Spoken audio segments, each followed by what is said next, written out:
Good morning. Welcome to our fourth Back to Basics, I think, technically. It's good to see you guys. We have quite a few people on, which is fantastic. We are going to be talking today around kinship. We have Julie Clark Albrecht and Ashley McLaughlin that are going to lead this PowerPoint and training for everybody today. Very excited about the work that we are doing in the state of Iowa around kinship. We have really embraced the kinship, kin first culture in the state of Iowa to the point that we are really leading the other states in having our kids placed with someone that they already know and love versus placing them in stranger foster care. So excellent work is happening in the state of Iowa. Very proud of all of you and the work that you do to make that happen, and the focus that we are putting on our kids and families to do what we can to decrease the amount of trauma that they experience. So kudos to all of you and the work that you're doing. And I will hand it off to Julie and Ashley and let them kind of take you through all things kinship. And we will get to a space at the end of today where you can ask some questions and we'll get those answered for you. So Julie or Ashley, I don't know who's kicking it off first, but here you go. Thank you for doing this. All right, thanks, Lori. Good morning, everyone. I'm Julie Clark Albrecht, Program Manager in the Child Welfare Policy Bureau. And as Lori mentioned, here today with Ashley McLaughlin from the Service Training Team. We are here to talk with you about some exciting changes we've been working on with kinship over the last year. So our goal for today, as Lori talked about, we want to talk with you about what is a kin first culture and why that's important. We want to share with you who qualifies for the kinship programs that we'll talk about today as a kinship caregiver, and review the changes that have been made to the kinship caregiver payment program, as well as recent changes that have been made with our kinship navigator services program. And then last, we want to talk with you about a preview of our upcoming kinship foster care program rollout that we want to share with you today. So what is a kin first culture? So we talk about kin first culture really prioritizes a child and youth connections with kin or their chosen family to help promote that sense of belonging to their family, to their culture, to their community. And when we have to make a decision to remove a child from their home, that we really want to ensure that kin are the first option for having to place a child out of home.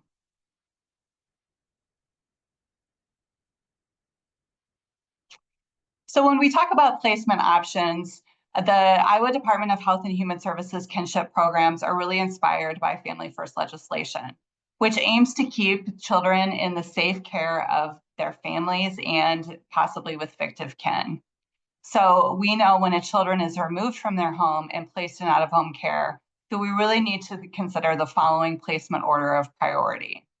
And that is potentially the other parent if we're not able to safely maintain the child in the home with their parent or legal guardian. That could be other adult relatives. Then we may look to fictive kin or those individuals that the child has an important and stable connection with. And then if not able to find placement opportunities with relatives or fictive kin, we would look to licensed foster parents. And then last on the placement priority would be residential care if the child had a higher level of needs that needed to be met through residential care. So when we talk about who is a kin caregiver, we really are talking about relatives. And so those individuals who are related to the child through blood, marriage, or adoption. And then we're also talking about fictive kin. So as I mentioned, those individuals who are significant, committed, they have positive relationships with the child.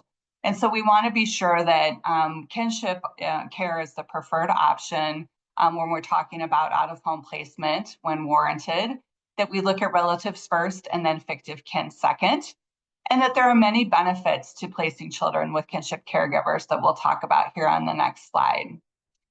So those benefits include, for instance, decreasing trauma for children by providing continuity and connection with familiar adults and surroundings.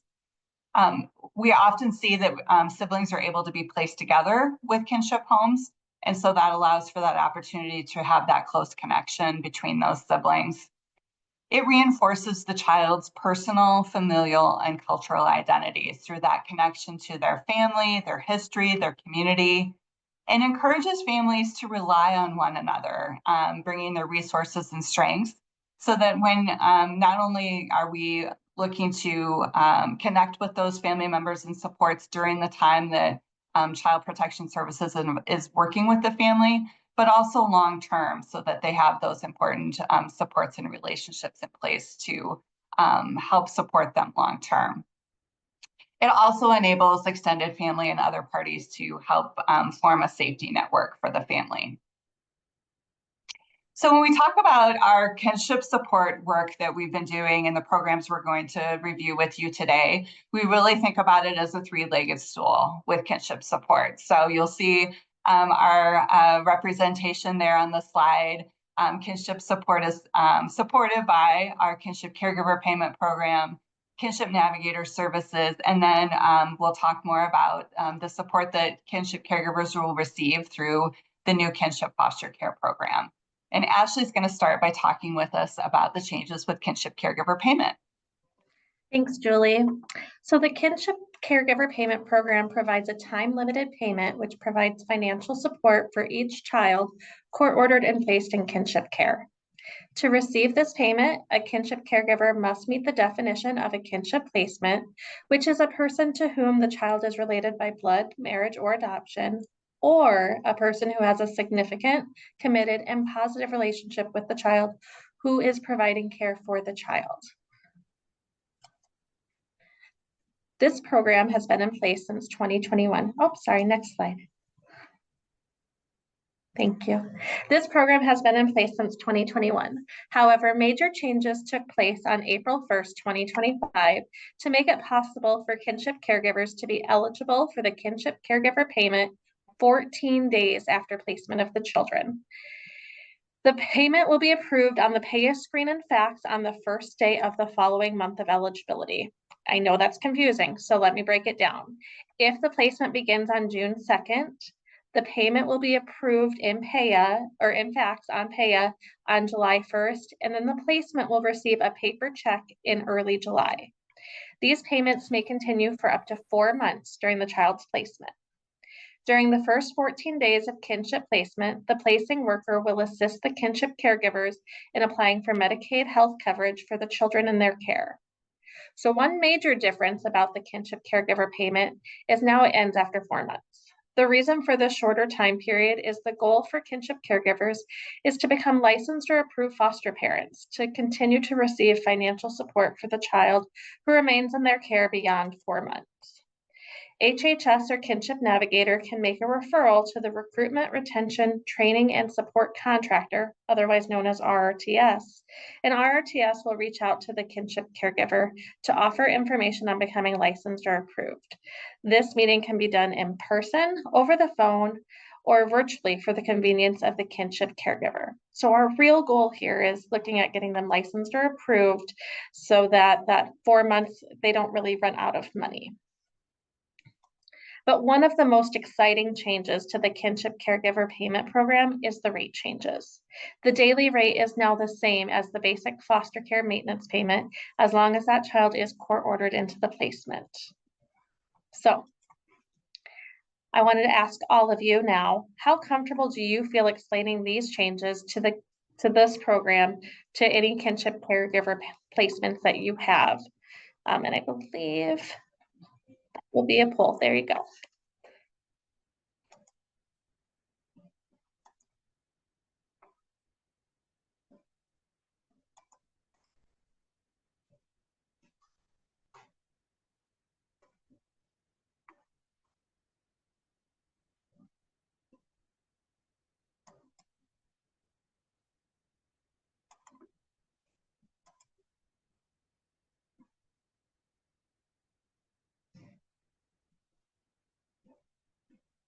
All right, there's the results. Oh, I love seeing all those 3s and 4s and 5s. That's great. And I do want to remind you that there is training out there that you guys can access on Workday Learning to get more information about the Kinship Caregiver Payment Program.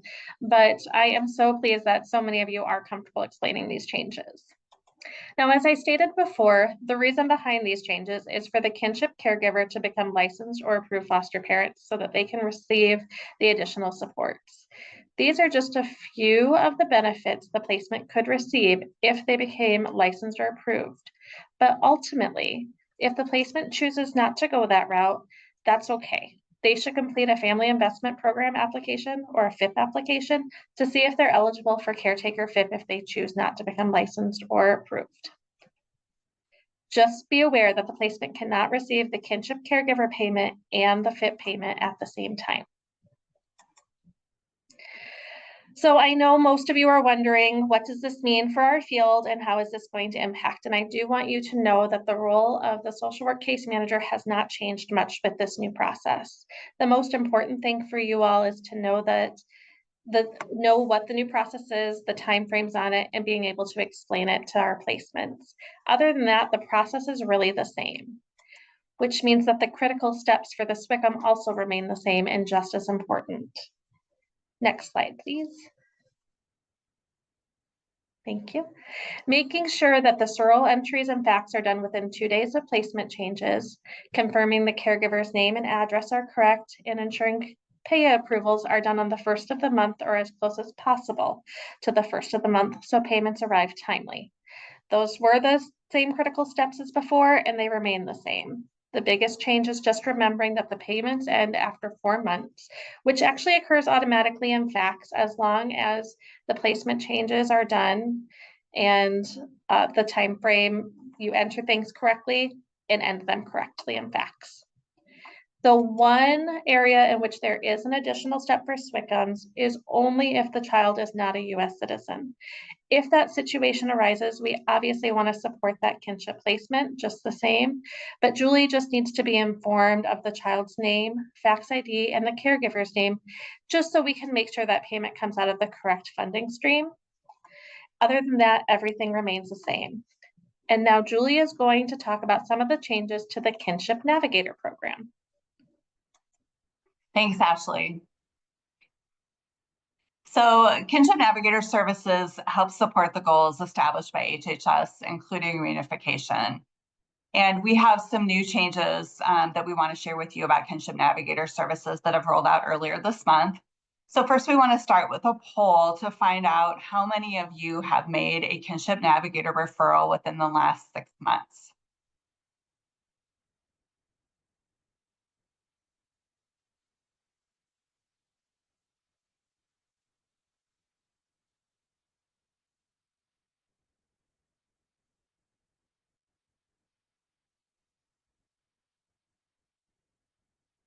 I see in the chat that someone said that they've done a few.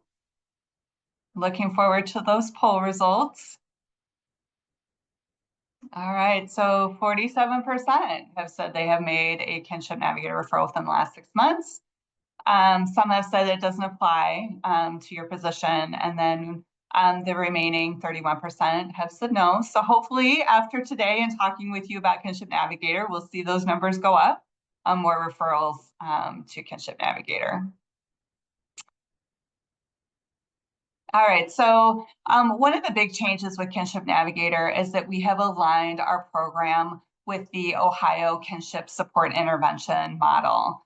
And this model is rated promising on the Prevention Services Clearinghouse.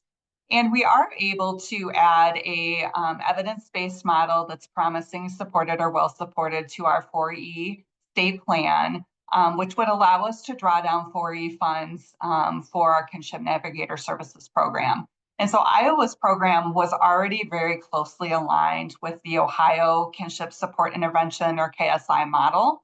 And so we chose that model to align with in order to be able to add it to our state plan and implement the model components along with our Kinship Navigator Services in order to be able to draw down those 4E funds. So we're really excited. We've rolled that out as of May 1. So just getting started with those program changes going into effect. And so who qualifies for Kinship Navigator Services? Any kinship caregiver who has a child placed in their care via court order, And also when there's a safety plan, a caring adult that the child knows that they're staying with who's on a safety plan, Kinship Navigator Services can also provide support in those scenarios. So here are the aligned components that I talked about with the KSI model that we have implemented in Kinship Navigator Services. So Kinship Caregiver Home Assessment Parts 1 and 2. So hopefully you have heard of Home Assessment Part 1. That is a form that HHS placing worker fills out at the time of placement and in making the referral to Kinship Navigator Services when there's been placement with relative or fictive kin. We also have a part 2 of that assessment that the kinship specialist fills out. And those are really designed to help identify placement decisions, ensure safety for the child when making a placement decision, and also looking at some of the identified caregivers' needs in order to help best support the placement of the child in the home. We also have the family resource scale, which is administered to the caregiver for them to fill out, and helps them have some ability to identify what they see as priority needs for them and really looking forward to creating their kinship caregiver support plan. They also complete the social network map, which Ashley's going to talk with you a little bit more about later on. And all of those documents help form a support plan to help best meet the needs of the caregiver and promote placement stability. We also have a kinship caregiver handbook. We're in the final stages of having this handbook ready to distribute for kinship caregivers. It'll be available on the HHS Kinship Care webpage, which we have also recently launched and we'll share with you at the end of the presentation today. But will be information available for kinship caregivers who may have questions about initial placement of a child in their home and really looking for information around resources and support that will be housed in that handbook and will be accessible to them. So we'll be excited to share that with you once it's ready to go. We wanted to spend just a little bit of time talking about the Home Assessment Part 1 form. Again, this is the only form that HHS workers will complete as part of these changes with the Kinship Navigator program and align with the Ohio model. There are 8 questions. They're yes or no questions where you can make notes in addition to your answer. And they're really focused on looking at initial questions that you already would have been probably looking at when you were considering placement of a child in a relative or fictive kin home. And this allows us to have some consistency across the state in what goes into making those placement decisions by filling out the same and answering the same questions through this form. And this will be provided to Kinship Navigator Services with the Child Welfare Referral Services form. At the time of placement, we would like to see that referral made to Kinship Navigator within 3 days, letting the caregiver know they'll be contacted by Kinship Navigator to talk with them about providing support that is for them. So really focusing on that engagement of promoting Kinship Navigator Services to be a source of support for the family. So the importance of this form, as I mentioned, it provides a consistent process for evaluating safety of relative and fictive kin placements. It allows us to be compliant with implementing Ohio's KSI model, as I talked about. Provides an ability to document any initial needs or concerns that are identified. And again, by sharing that with Kinship Navigator Services, it helps them be familiar with what some of those concerns might be that they can help immediately talk with their caregiver about to address when they contact them. And also identify the ability and willingness of the kinship caregiver to provide permanency and be a placement consideration for the child. So Ashley's going to talk with us about the flow of Kinship Navigator Services through this flow chart. Thanks, Julie. So once the Kinship Caregiver Home Assessment Part 1 and the Child Welfare Referral Face Sheet are completed, these forms must be sent to the provider agency within 3 days of the removal or placement change. And that is a change that we are asking that they be sent within 3 days. Before, we didn't have a time frame on it. From there, the kinship specialist makes face-to-face contact with the caregiver within 5 days. So someone's going to be out to talk to them about that program and sell them on that program within 5 days of that referral going in. Then within the first 30 days, the kinship specialist works very closely with the family to complete the Kinship Caregiver Home Assessment Part 2, the social network map, and the initial Kinship Caregiver Family Resource Scale, so that they can work on developing the kinship support plan with that kinship caregiver. The kinship specialist will also talk with the caregivers about becoming licensed and provide information and resources as well as referrals for the caregiver. The kinship specialist will also ensure that that family resource scale and kinship support plan is reviewed and updated every 90 days. All of these forms that the kinship caregiver or kinship specialist completes will be available to the SWCM in the provider portal. But the social network map is one that the SWCM may want to take a closer look at. The social network map is a type of eco-map, which is different than a genogram. A genogram focuses on family relationships, where an eco-map includes a broader range of social and support networks, such as school and community supports for the placement. So think of things as their church group, their bridge club, their the guidance counselor at the school that they work closely with. Those people will all be on the social network map. And then the SWCM can actually use the social network map to support the placement when they need assistance, as well as help create crisis plans, which promotes placement stability, which is ultimately what's best for the children.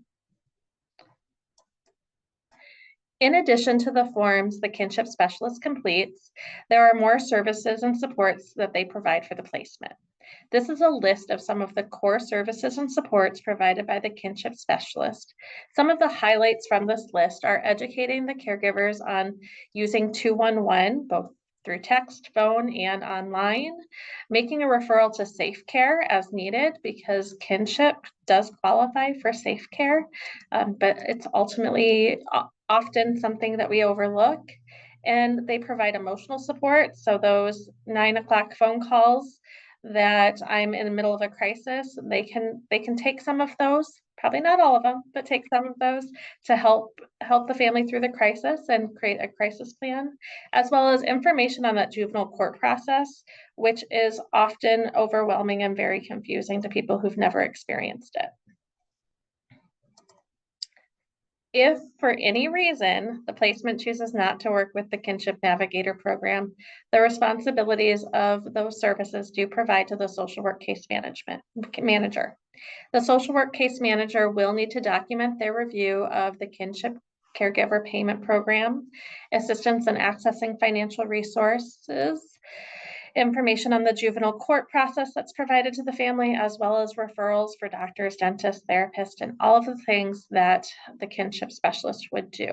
They are not tied to using the same forms, but everything that the kinship specialist does needs to be done by the SWCM and then documented in case notes or case plans.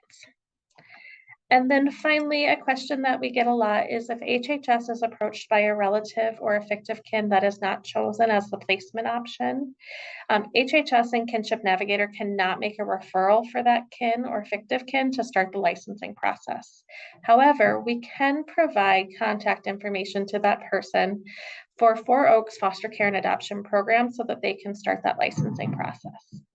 So this wraps up all the changes for the Kinship Navigator program, but it's important to know that all of these changes are leading to a big change that Julie is going to introduce now.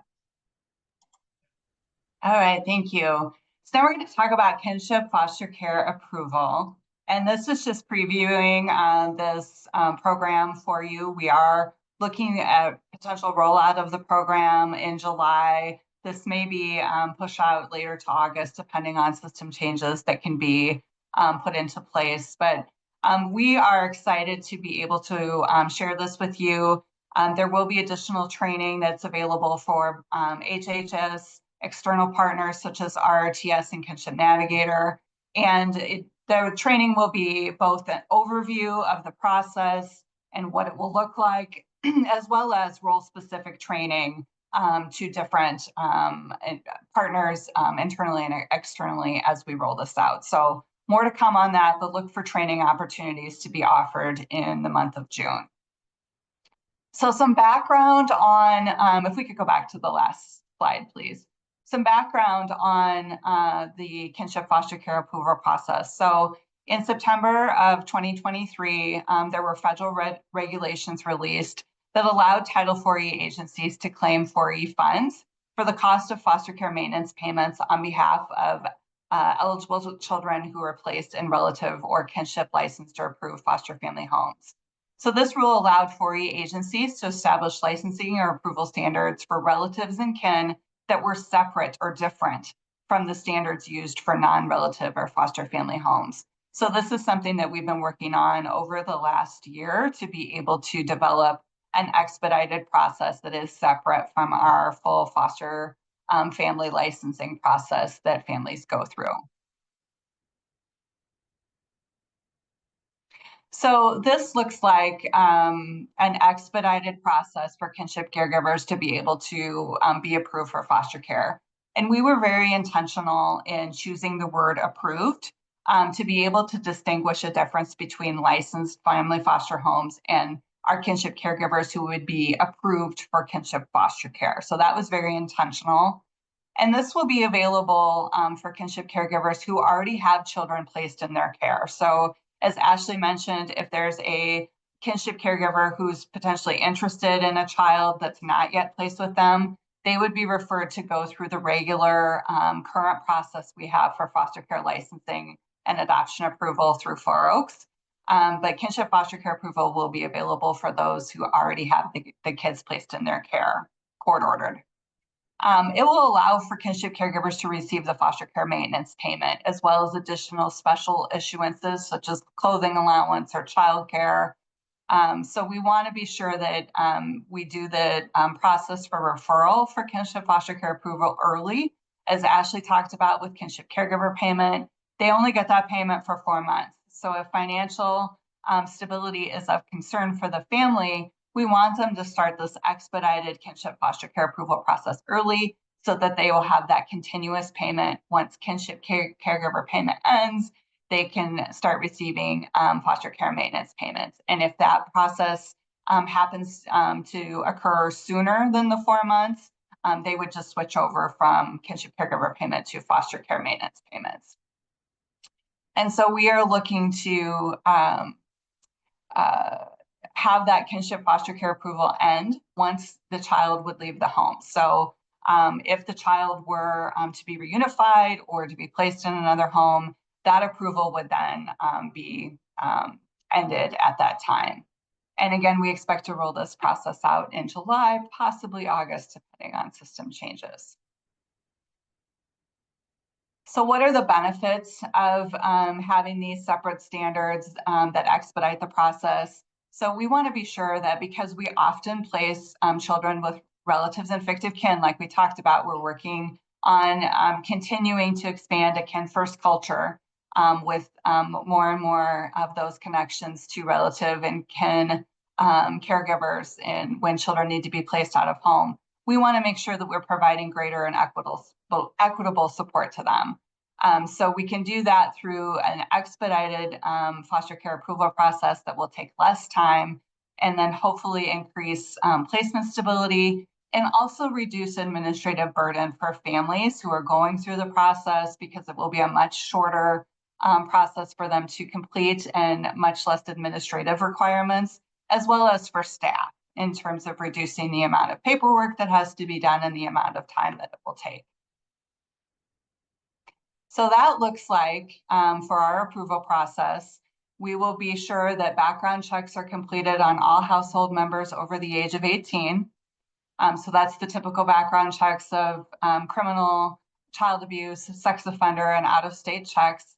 And then the identified kinship caregivers who are the applicants for kinship foster care will do fingerprinting. And then RTS will complete a home study that is focused on 2 parts. So one is the caregiver's ability to meet the needs of the children placed in their home, as well as looking at the physical home safety and evaluating the living space in order to determine if it best meets the needs of the children placed in their care. So those will be the primary components of the process. The flow chart for approval will look like, as I mentioned, court-ordered placement of the child with the kinship caregiver, We have talked about today, we really want HHS to refer to Kinship Navigator services at that time of placement. Kinship Navigator will then contact the family to talk to them about support. And then Kinship Navigator can refer the family to RRTS to complete the kinship foster care process, or the HHS placing worker or ongoing social work case manager can make that referral. As I mentioned, RRTS will complete that kinship foster care home study, and the caregiver will be approved or denied, depending on the decision for kinship foster care within 60 days of that referral. So that's a much shorter time frame than we currently have for foster care licensing process. And so as we've talked about it being expedited, it is much shorter in that length of time from start to finish. And as I mentioned multiple times, our anticipated rollout for kinship foster care approval is July 1. That's the timeline we're working toward. But as I mentioned, we may have some delays due to just having to get those system changes in place. And because of those delays, Julie, it probably makes sense that if you have a family currently that you are looking at making the referral, you're going to do the regular licensing referral at this time until this does roll out, because we don't want to delay getting anybody licensed and approved. And so since we are not for sure on that July 1st, we're just super hopeful. If you do have someone, I would go ahead and just refer them through the regular process. Yeah, all that's right, a great point. Yes, thank you, Julie. All right, guys, so we want to know from you what you're going to do between now and July 1st to support a kin first culture.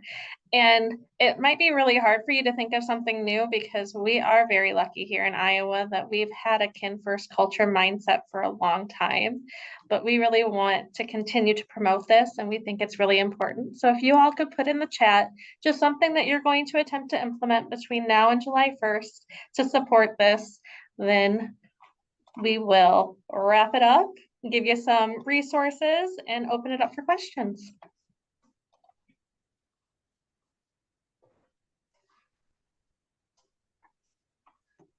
While you guys are typing that up, I am going to go ahead and just kind of talk about the support resources.